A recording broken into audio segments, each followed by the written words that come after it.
Thank you for tuning in to the Golden State Media Concepts football podcast, where we'll discuss the latest news, rumors, and games of the NFL and college football. As always, I'm Jeremiah. And I'm Anthony. And we're back again. And we're heading to the new league year pretty soon. And, that means free agency is going to start. So one player that could potentially become a free agent is Adrian Peterson. And Minnesota Vikings general manager Rick Spielman said that the team has not talked to AP or his agent about his team option for 2017, which will pay him $18 million, and it will trigger a $6 million roster bonus if he's on the team by the third day of the new league year. And remember, Peterson is turning 21 on March 20th. 32 on March 21st. Oh, I mean, yeah, he's turning 32 on March 21st. He was very unproductive, even though he did have a torn meniscus. But still, when he was on the field, he wasn't the same AP. So, is it time for the Vikings and AP to split? Move on? Basically, yeah. I think it is. I loved watching Adrian Peterson when he was with the Vikings. He was, especially when he came back from the ACL injury, he was just every week getting 100-yard, performances, busting 70-yard gains, all the time, left and right. And he's debatably the best player in the history of the Vikings organization, right? Whether you want to say Tarkenton or whatever, you can, Randy Moss, depending on how you want to go with it. But he is one of the people that, meant so much for that organization from 2007 on. You had him and Bradford for a little bit. They came really close to winning a Super Bowl.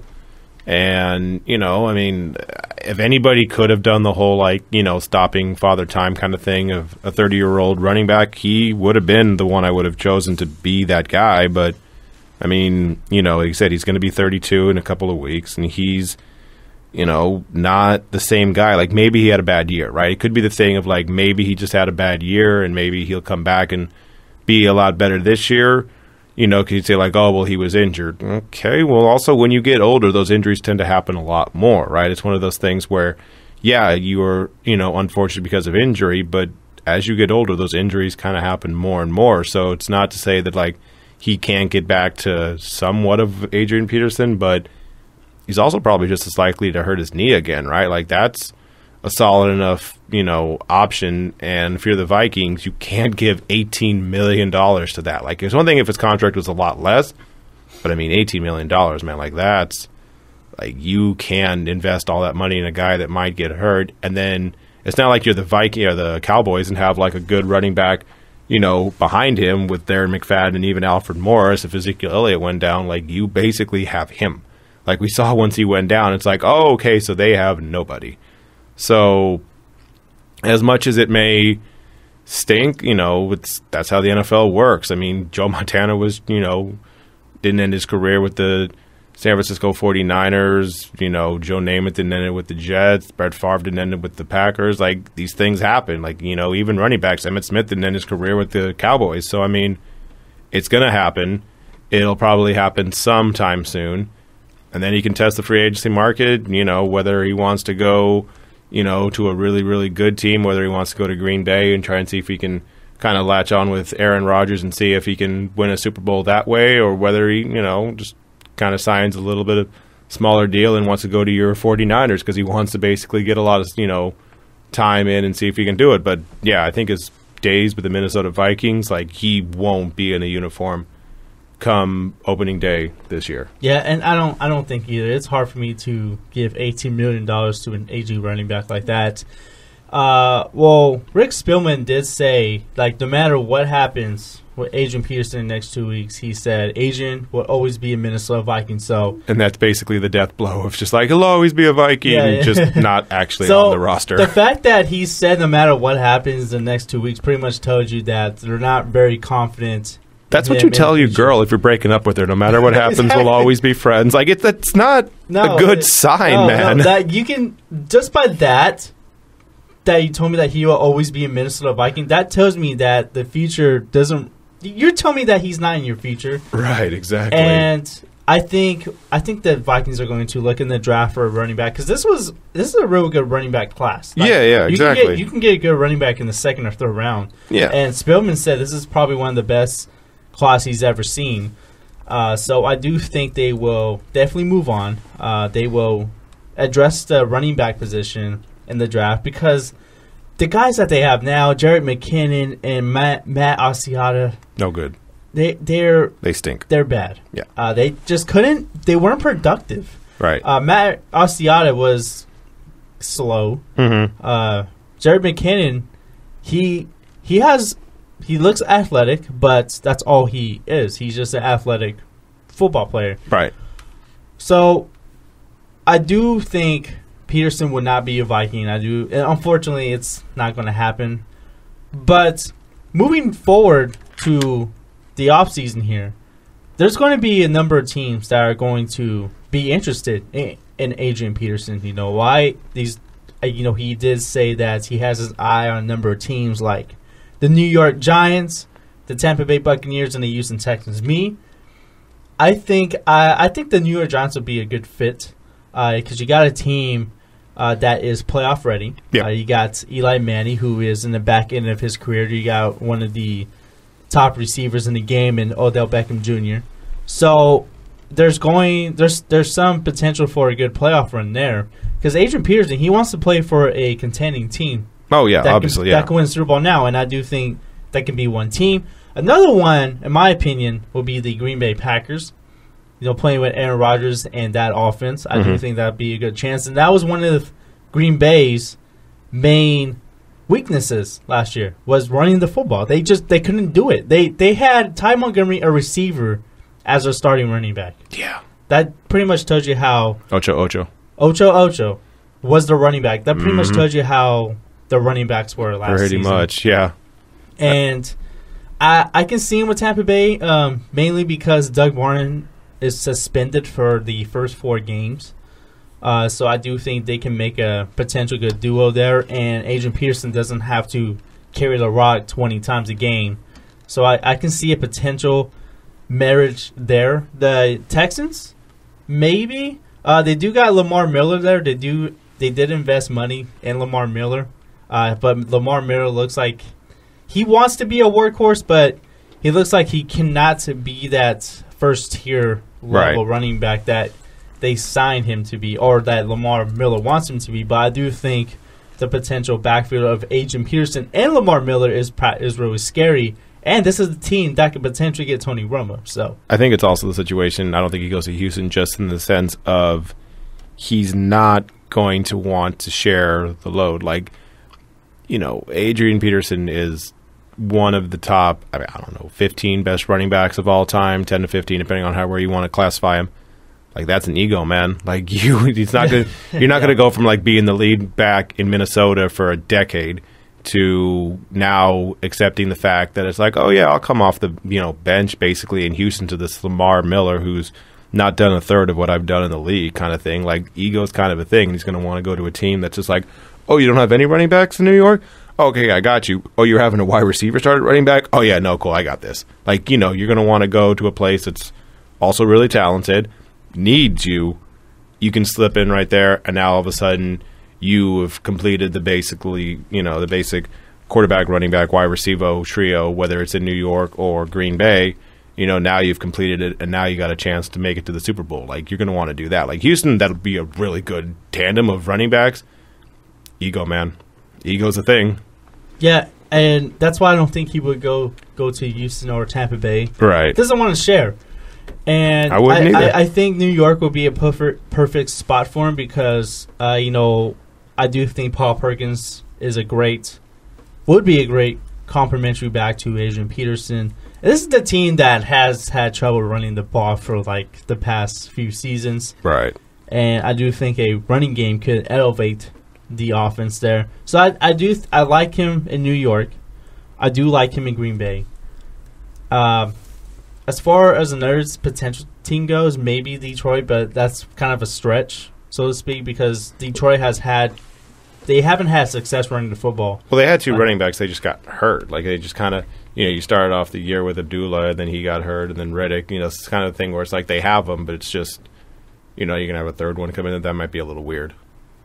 Yeah, so I do think that he will not be a Viking. And speaking of the Vikings, the future of Teddy Bridgewater is very uncertain as well. Oh, yeah. And Spellman said there's no timetable for his return, calling it, it's unfair for anyone to put a timeline on an injury like that. So Bridgewater is continuing to rehab his knee. He's not doing any football-related activities. So when Spellman was asked about, getting, trading for Sam Bradford for, that's his first-round pick, he said that he would do it again in a millisecond. I mean, what else do you want him to say, man? Yeah. The thing with Bridgewater was Bridgewater not only tore his ACL, but he dislocated his kneecap. Yeah, I don't mean to laugh at that. No. But, that's the thing where it's just it's like an injury that can heal for, 2 years. Well, because, an ACL takes you a year, and a broken kneecap, apparently what he did, it wasn't just a thing of just it popped off and, okay, cool, let's put it back. No, it was really, really, really bad. He almost lost his leg. You may need a year just for each of those injuries, a year for the ACL and a year for the kneecap. Just basically, you take your time, come back 100% because, this is, a really, really bad injury that's, if you come back not all the way and you get hurt again, that just sets you back. So just take your time, do whatever you need. And then as far as Sam Bradford goes, I mean, what do you want him to say? He's okay. Would you have done the trade again? I mean, maybe. I don't if it know. was offered, I think, you're going to be like, I would do it in a second because we saw last year with Bradford, right? He got all in his feelings basically when they drafted a quarterback in the first round, second overall.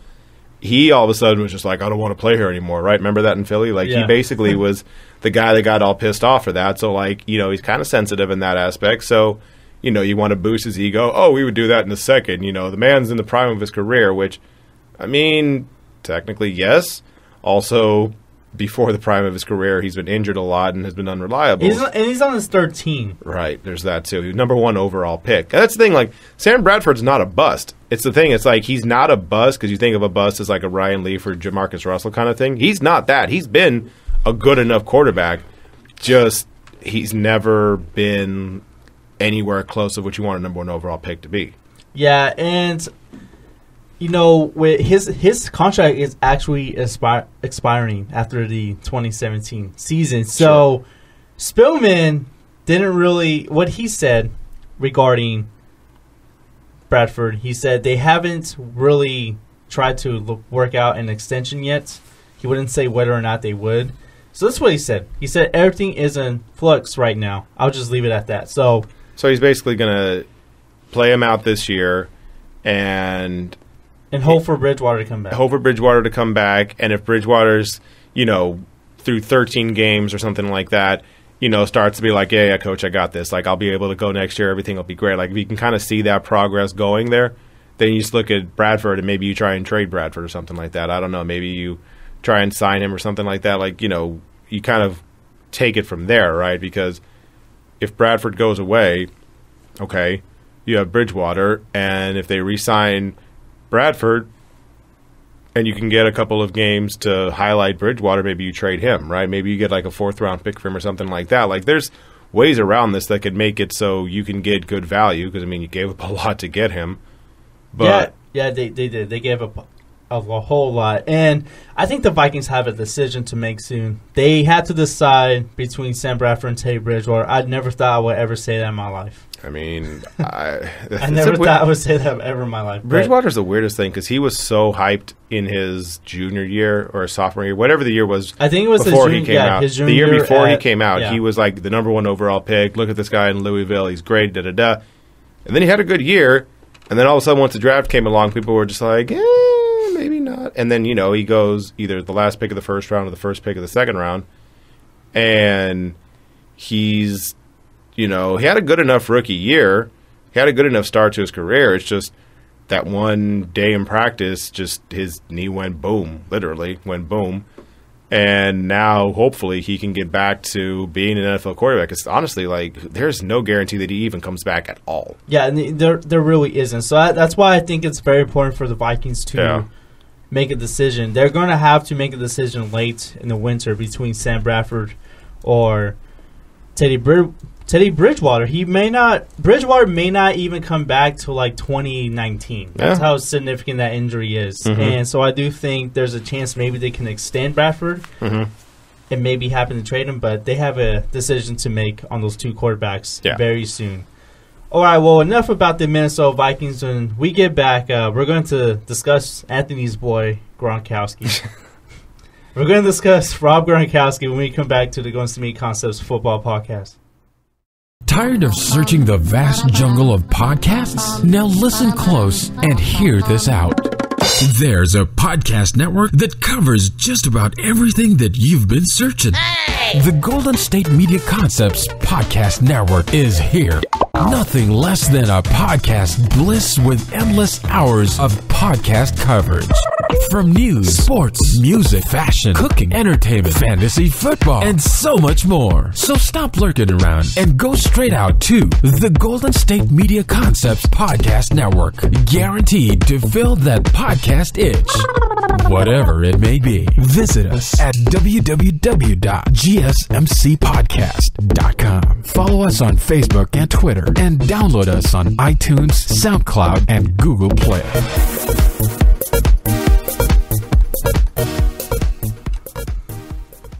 Well, Anthony, your boy, Rob Gronkowski. Okay, let's talk about this real quick. Okay. No, hold on. All right. Well, all right. Dang, you just really went all in on that. Well, no, okay. Because, this is day 2. Okay. Now, I'm a Miami Dolphins fan.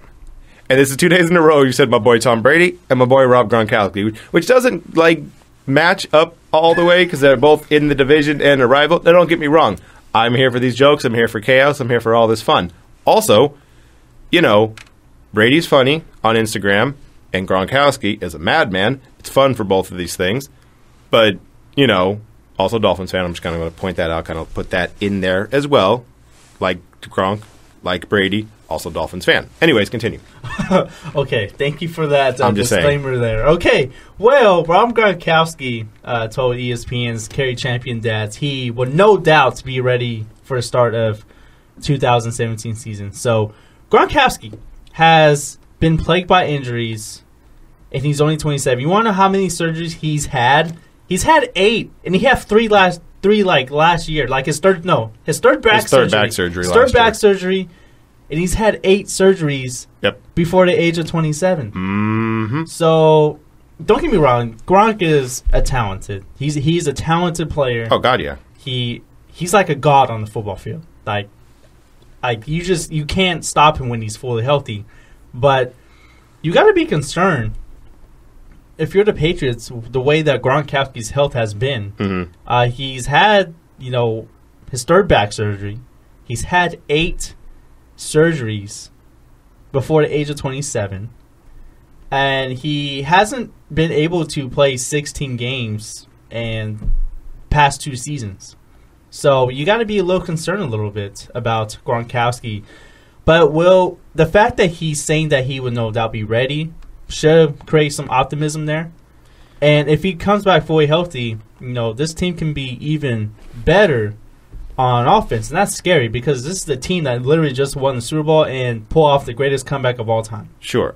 I mean, Gronkowski is someone who basically helps the math on the team, right? Because you have to defend him as if, if you didn't, he's going to burn you for a 50-yard pass, which he does a handful of times. Anyways, but at the same time, the whole saying goes, the best ability is availability, right? And he hasn't been that. He hasn't played 16 games since 2011. So it's kind of a mixed bag of they did need him this year, and I think it was 2011 when they had him, but he was injured up until the Super Bowl when he came back and played for him. So they've proven that they can win around him. Now, does Martellus Bennett help that cause? Yes. Does Tom Brady being the best quarterback possibly of all time help that cause? Yes. How many years Brady can keep doing this? I don't know. You don't know. Nobody knows. But you also have the situation where you got to start looking, right? Because he's, 27, 28 years old right now, and he is still the best tight end in the league. But the Patriots are no stranger to basically saying, like, oh, we have a good player, let's get rid of him, kind of thing. Like, that's... They kind of have that this year. It would be a shame if we traded him early. Like, it's kind of one of those things, right? Like, that's what the Patriots do, man. Like, they're totally someone that, will get good value for. I mean, they're going to get probably a first-round pick, at least a first-round pick for Jimmy Garoppolo. And then you got Gronkowski, who, in May turns 28, and...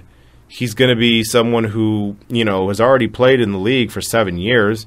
It's not like he's a third-year player where it's just like, okay, but these injuries or whatever. I mean, you're the one that said, what was it, 8? Mm-hmm. 8 surgeries. 8 surgeries. Like, that is a lot, and 3 of them on the back. Like, it's one thing if you have, like, an injury of, like, your finger, and then you have one for, like, a knee once or something like that. Like, okay, all these things, like, are bad.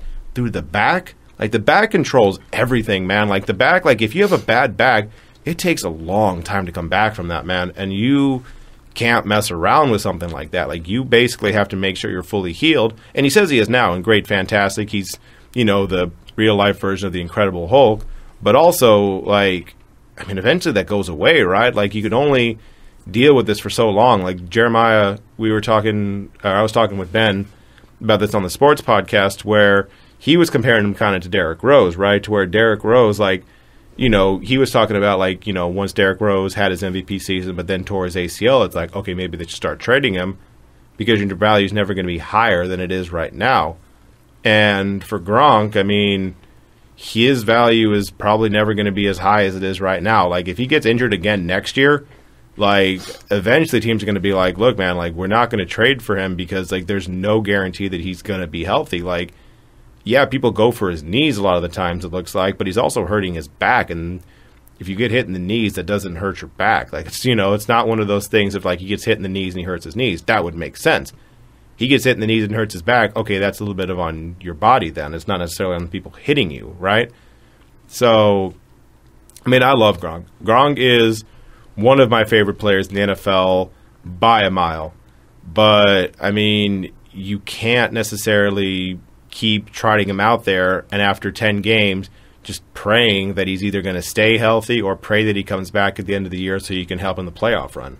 Yeah, and that was his third back surgery. That was he had 2 when he was with the University of Arizona. Sure. And he missed that entire season. And he hasn't had a full 16-game season since 2011. Since 2011, right. Even though he did play 15 games in 14 and 15, right? He was still playing hurt in those seasons. Yeah, exactly. So, I'm rooting for him to be good again, but I do agree with you. If you're going to trade him, right, you got to do it like this year. Can you imagine if the Patriots traded Gronk and Jimmy G to the same team? It's like a package deal? Package deal. Oh, my God. Can you imagine what they can get? They can get the world for those guys. Let's think about this, because Jimmy Garoppolo, right, they're trying to get like a first-round pick for him, right? Yeah. And, let's say they get like a first and a fourth for Bradford, right? That's what they got for him. All right, let's say they do the same thing for Garoppolo, and then Gronkowski, a second and a third? You give us your 1, 2, 3, and 4. You give us your first 4-round picks, and you can have both of these guys. Like, that's what I said. They can get the world for them. It's just one of those things. Like, remember when Ricky Williams got traded to the New Orleans Saints? Dick goes over there. He literally gave them the entirety of this draft. Like, he took Ricky Williams, then he's just like, all right, we're out. Let's go home. Like, that's basically what, That's basically what happened. Whatever team you're going to tell. Like, if he goes to the, like, your Niners or whatever. Like, he's like, you get, like, all of our picks. All right, the Niners are going home. We got our quarterback and our tight end. All right, let's go home. All right, cool. But yeah, I'm just throwing that out there. I like to play a lot of hypotheticals there. I like to live in the world of hypotheticals, and I just wanted to point that out there. But that would draw so much chaos. I wouldn't be surprised. Like, and I wouldn't even say like, oh, this is like a 5% chance. No, like I would honestly put it 50-50. I kind of see very realistic that it could happen because, Gronk is injured a lot. Yeah, and this is what they do.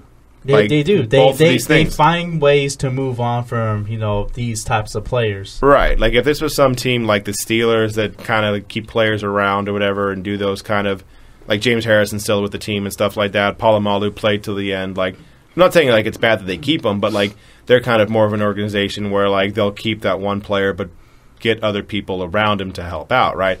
To where the Patriots are just like, oh, you had like a 10% drop in efficiency? Traded. Oh, you're not as good as you used to be and you're mouthing off a little bit? You're cut. Like, they're very cutthroat about it, as much as anybody I've ever seen in the NFL. So I can see that, you know. And also it's a thing of, like, it would surprise you, right? Jamie Collins surprised you. Chandler Jones surprised you. I guess Gronkowski, we've talked about it now for a little bit about the trade. But even if it happened on the trade night, right, if all of a sudden the Patriots have traded Jimmy Garoppolo too, Rob Gronkowski to the, you know, Arizona Cardinals for a second and third round pick, would be like, wow, okay, wow, they actually did that. Wow. Yeah, no, but I just got to say, Gronk probably had his worst season. You know, if you look at his numbers from 2016, you know, he only had 25 receptions, 540 yards, and 3 touchdowns. Yeah. That was his worst season. And he played in 8 games. In some of those games, he was just a decoy kind of person. Yeah, pretty much. And before we take a break, I do want to talk about his comments on the Patriots Super Bowl victory. When he was asked about Commissioner handing the trophy to Tom Brady, this is what he said.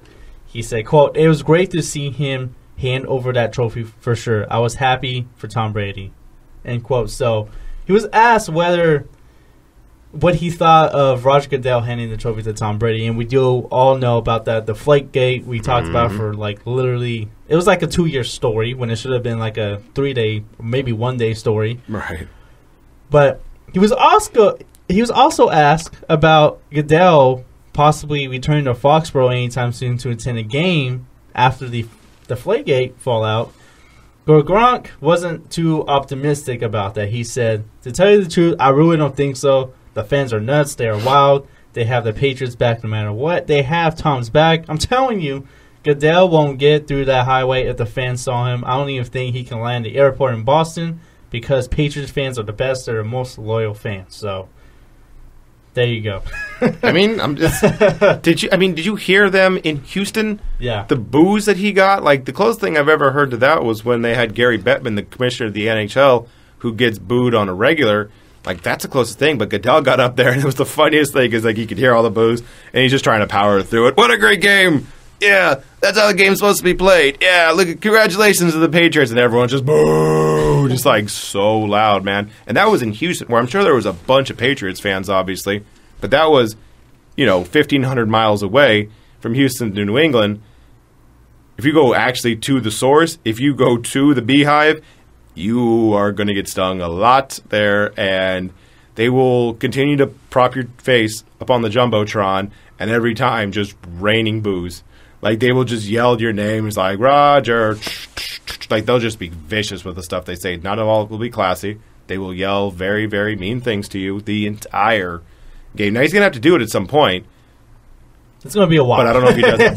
It's going to be a long time. I don't know if he does it for week 1. It's going to be a long time. Yeah. Before that even happens. Right. All right. Well, we're going to leave you guys on that note. We're going to take our last break, and we're actually going to talk about Jameis Winston and some poor choice of words that he had to an elementary school speech that he was doing. When we come back to the Guns to Me Concepts Football Podcast.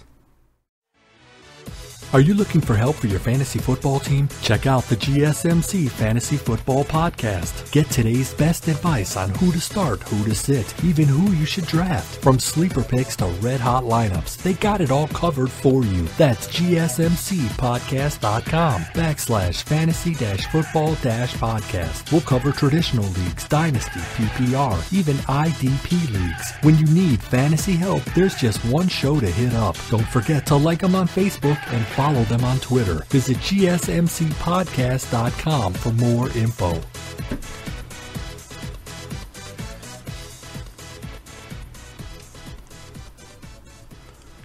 Well, Tampa Bay Buccaneers quarterback Jameis Winston was in the news for what you say, maybe making a poor choice of words. Basically, yeah. Yeah, so Jameis Winston was speaking to 3rd through 5th graders at elementary school in St. Petersburg, Florida. And he called on the male students to stand up while directing the female students to stay seated. So from what I've heard about this news story is that I guess there was one of the boys in the classroom, I guess he wasn't engaged. Right, he kind of had his hand on his so that's face. when he told all the boys to stand up and, the females to stay seated. And this is what he said in his speech, okay, quote, all my young boys stand up, the ladies sit down, but all my boys stand up. We strong, right? We strong, right? All my boys tell me one time, I can do anything I put my mind to. Now, a lot of boys aren't supposed to be soft-spoken. You know what I'm saying? One day you're going to have a very deep voice like this, and a very deep voice. One day you will have a very, very deep voice. And, okay, so that's what he told the boys. That's what he told the boys. That's what Jameis Winston told the boys in the room. This is what he told the girls in the room. He said, but the ladies, they're supposed to be silent, polite, gentle. My men are supposed to be strong. I want you to tell me what the third rule of life is. I can do anything I put my mind to. So, maybe he kind of, I think his intentions were good, but it was the wrong choice of words. And I think it was the poor choice of words. He's a bad messenger for this, right? I don't think he meant anything by it. I don't think he meant any harm by it. I just think maybe he just didn't say the right things. So his past, especially when you basically separate men and women, right? When you're basically saying all the men stand up, the women sit down, when you're saying women are supposed to be silent, I understand what he meant by that, saying like generally as a whole, men are more, bravado, loud, stuff like that, to where women are soft-spoken. Like, I get where he was going with that. Also, there's some other stuff like that you probably shouldn't do in 2017 just in general about, like, categorizing men and women. But I understood where he was going with it. The problem is when you say women should be silent and then you have in your past sexual assault allegations, that's not the best thing when you have a past of standing on top of the cafeteria table and yelling, grab them by the bleep. Or, no, bleep them right in the bleep. No, that was you're confusing Jameis Winston for Donald Trump for some reason. Yeah, but he yelled that on top of a table, right? So he did that. You have the situation where the crab legs he stole from Publix in Florida. Like, you have these situations in the past where you are a bad spokesman for certain things. And I get that he was just going and saying to the kids, like, it was outside of that thing, like he was saying, like, I can do anything I put my mind to, right? He was saying positive things like, if you want to do something, do it. If you want to be the quarterback in the NFL, do it. If you want to be a doctor, do it. If you want to be a, whatever, do it. Totally awesome, totally great. It's, a situation where you can't say those things. Because if Mariota said it, right? If Marcus Mariota said it, no one cared, right? No one would do it. The thing is, he has such a scarlet letter on him for the rest of his career. He's not going to be able to, like, say these things and have it not blow up and be this big, massive thing, which, I mean, that's fair. I mean, he was the one who, had these allegations multiple times, and who knows whether or not they happened or not. Like, that's for a court to decide, and there's murky stuff with all that kind of stuff. It's really hard to convict someone of things he was accused of. Because that, took place, you are basically under a microscope now as much as anybody in the NFL is. Adrian Peterson, we talked about the segment before, what happened with him and his kid, that's something he has to atone for as far as an NFL public relations standpoint. Ray Rice has his thing, Greg Hardy. Like, there's certain players in the NFL that have their stigma that they're not going to get rid of. And Jameis, coming from when he was at FSU, that's going to follow all the way here. And what he said, while I'm sure he meant it in, like, a nice way, it's just, you can't, like, you got to be careful with what you say. Yeah, and I really do think that he was doing a good thing by speaking to elementary schools. Yeah, no, 100%. I really do think, I think he went there for the kindness of his heart. I think he had good 100%. Intentions. I really did have a problem with the way how he said those things and, how he instructed the boys to stand up. I really think if you really wanted to engage the entire classroom, why don't you just ask every student to stand up? I just think that's what he should have done. But when he was asked about, his speech at the Tampa Bay Times, he says, I was making an effort to interact with a young male in the audience who didn't seem to be paying attention, and I didn't want to single him out, so I asked all the boys to stand up. And then he said, during my talk, I used a poor choice of words that Right. may have overshadowed that positive measure. So he does admit that it was a poor choice of words. Right. Context matters, and also your actions and history matter, right? And both of those things are coming into play with Jameis Winston. Yeah, and then, so with his past, he's going to, anything that he does related to females, he has to be careful now. Yeah. He has to be careful. And I think he was the wrong person for this. I think he meant everything well. Mm-hmm. I didn't think he meant any harm to anybody. It was just a mistake. Right.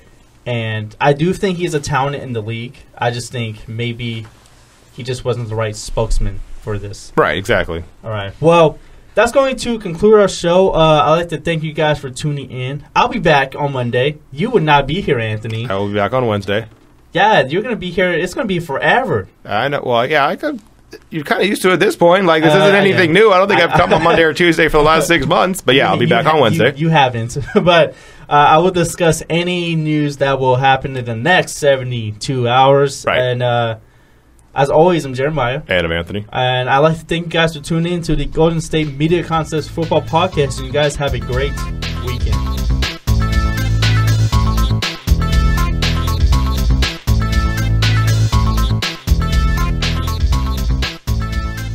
You've been listening to the Golden State Media Concepts Football Podcast, part of the Golden State Media Concepts Podcast Network. You can find this show and others like it at www.gsmcpodcast.com.